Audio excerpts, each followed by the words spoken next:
Hello class 10th, I am Ashok, your English teacher here present with a new video for you. I hope all of you will be fine at home and studying properly with the help of videos being uploaded by the teachers time to time.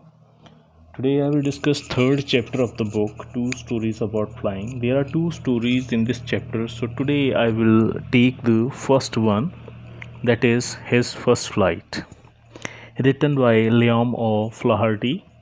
In the first story, writer has shared the story of a young seagull who is afraid to fly. He also shared the course of action taken by Mother Bird to make the young seagull to take his first flight. So let us read the story to find out what happens in the story. Two stories about flying. His first flight. Today we will discuss the first one. It is written by Liam O'Flaherty. Before you read, column is there. Since the earliest times, humans have dreamt of conquering the skies.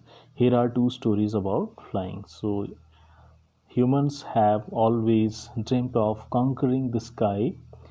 Here are two stories about flying, and first one we will discuss today. And in the first story, a young seagull is afraid to fly, and how does he conquer his fear? This will be find in the story by us. So let us begin with the text.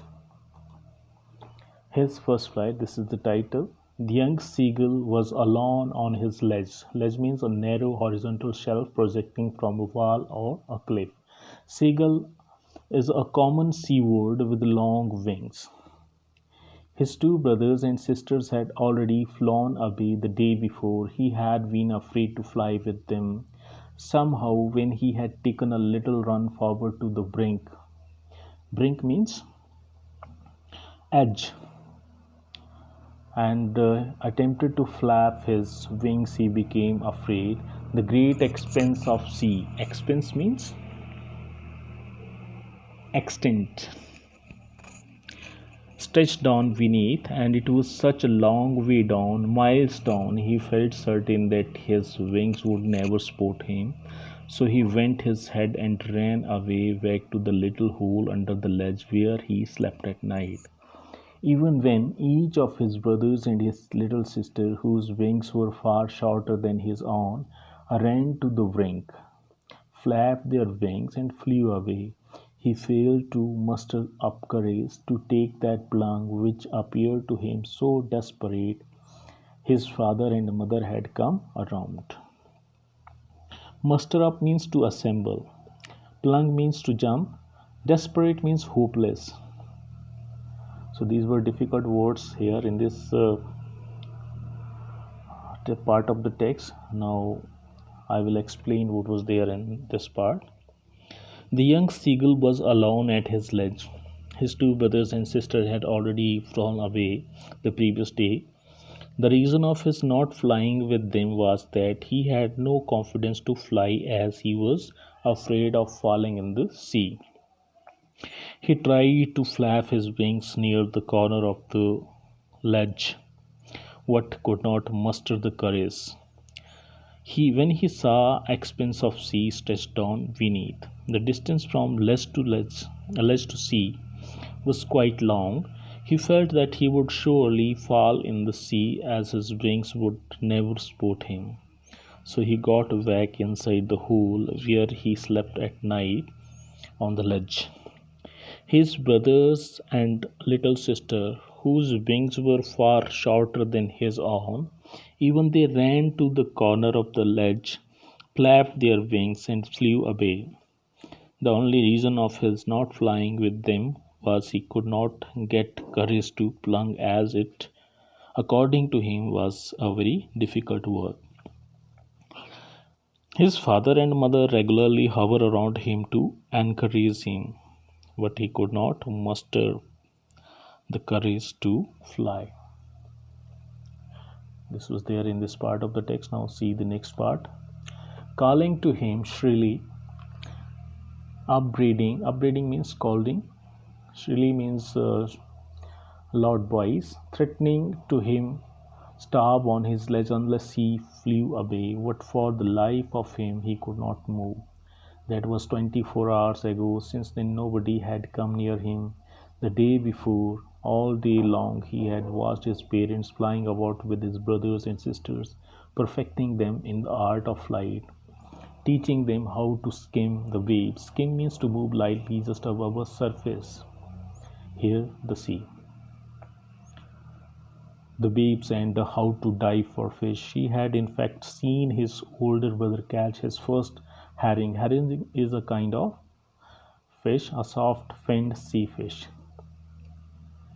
and devour it standing on a rock, while his parents circled around raising a proud cackle. Cackle means a bird sound.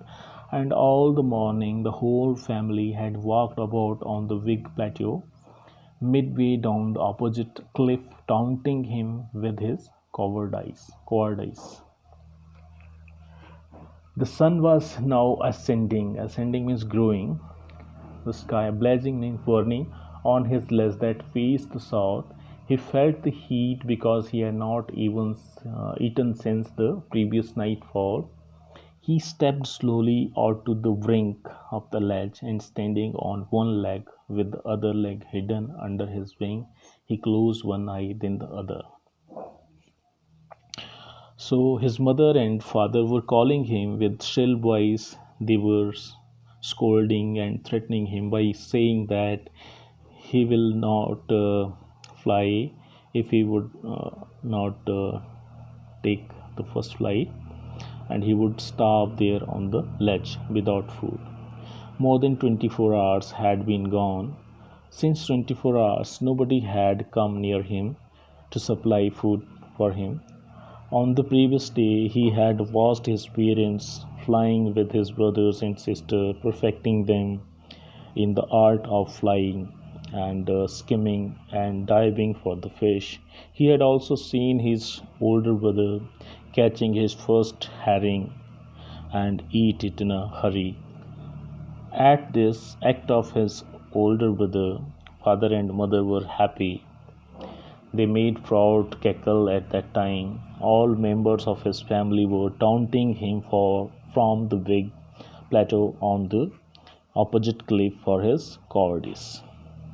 The sun was now growing and warning on his sledge that faced the south direction. He felt heat as he had not eaten anything since last night. He tried again to muster the courage to fly and stepped slowly out to the brink of the edge, standing one leg and closed with his eyes one by one, and pretend to be falling asleep. So this was there in this part of the text. Now see the next part. And pretended to be falling asleep. Still they took no notice of him. He saw his two brothers and his sister lying on the plateau, dozing with their heads sunk into their necks. His father was preening. Preening means making an effort to maintain feathers on his white back. Only his mother was looking at him. She was standing on a little high hump on the plateau. Her white breast thrust forward. Now and again she tore at a piece of fish that lay at her feet, and then scraped each side of her back on the rock. Scraped means rubbed. The sight of the food maddened him. Maddened means to make someone mad. How he loved to tear food that way, scraping his beak now and again to wait. Wait means to sharpen it. Ga ga ga, he cried, begging her to bring him some food. Ga caw, she screamed back derisively, what he kept calling plaintively, and after a minute or so he uttered a joyful scream. His mother had picked up a piece of the fish and was flying across to him with it. He leaned out to catch it. So in this part of the text we read that still they took no notice of him. They means family members. He saw his two brothers and sister lying on the plateau, dozing with their heads sunk into their necks.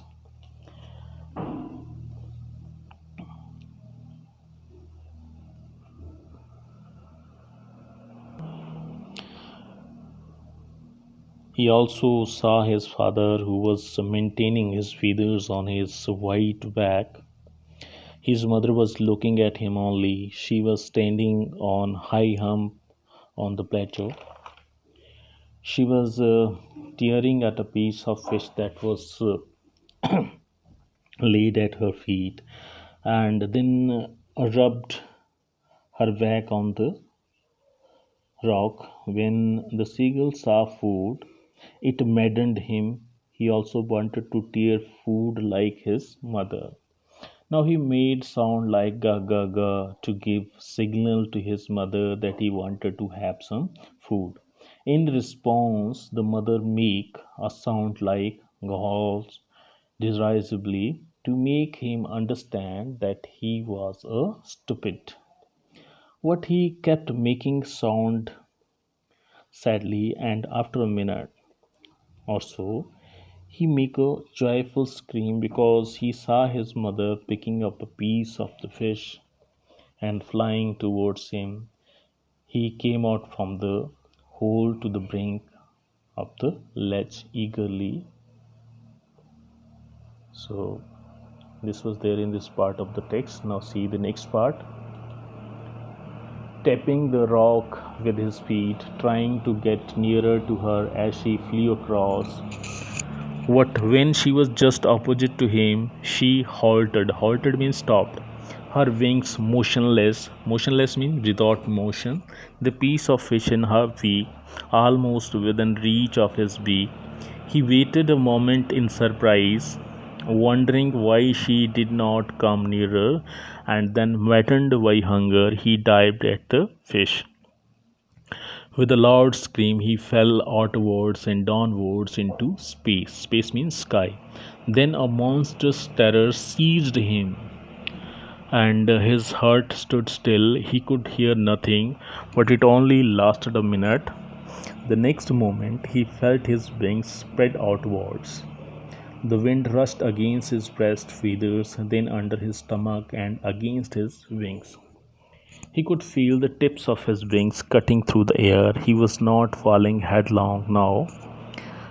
Headlong means straight.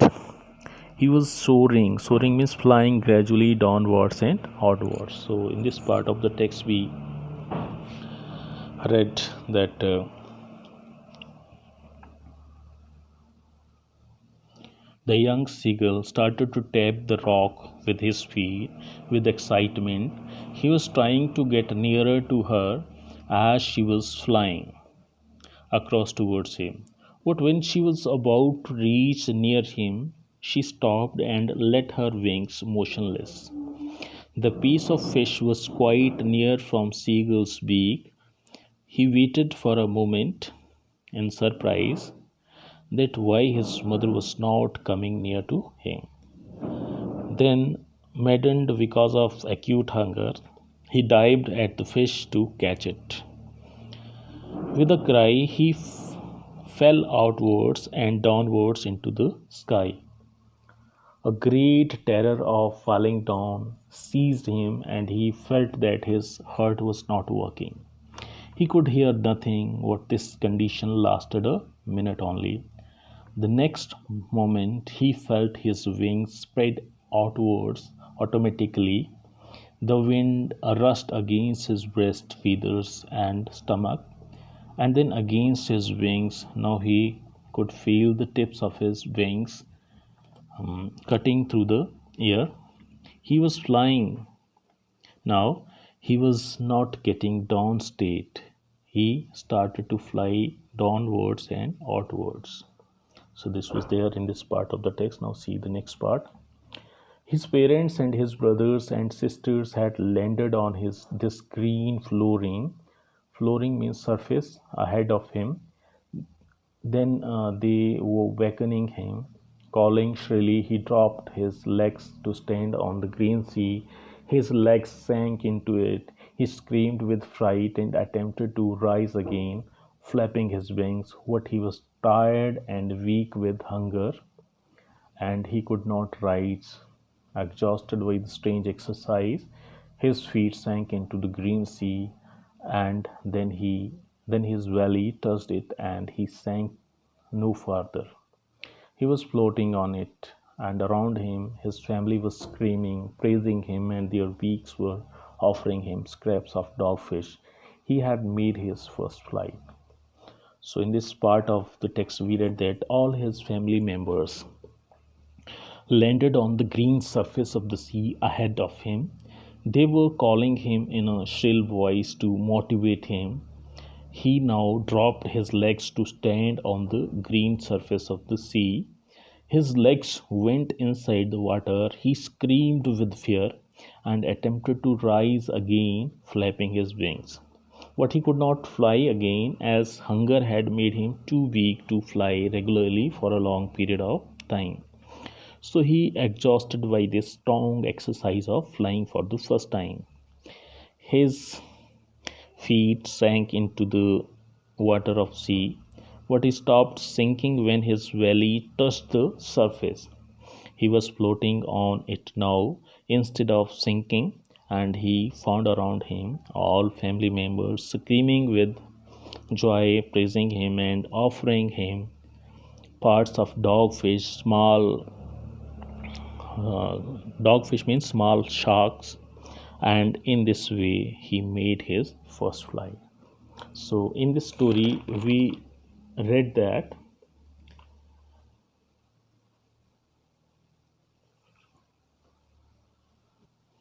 how a young seagull take his first flight. This story gives a huge message to all of us that success can never be granted. Without putting in effort, success can't be imagined even. It is only through efforts the possibility of success can arise. We also saw that mother wants her towards to learn the arts of living life, and she made a great plan to make her son fly. It was only possible because of her that the young seagull could take his first flight. So this was there in this story. Now see, these are the difficult words meaning. I have already told you what's. Have a look on these words and you will note down them on your notebooks also. Seagull, ledge, wing, flap, expand, stretched, muster of, shrilly. The word meanings are written there. You can go through it.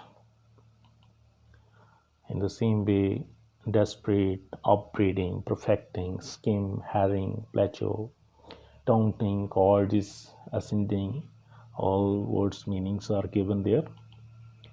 Blazing, sunk, scrapped, wet, derisively, plaintively, linked, abreast of, halted, limp, monstrous, headlong, soaring, dizzy, banked against, coveting, commended, shrieking, awakening, fright, exhausted, floating, scraps, dogfish. So these are the difficult words meaning. You can write these words meaning in your notebooks. This is the homework. Note down the words meanings.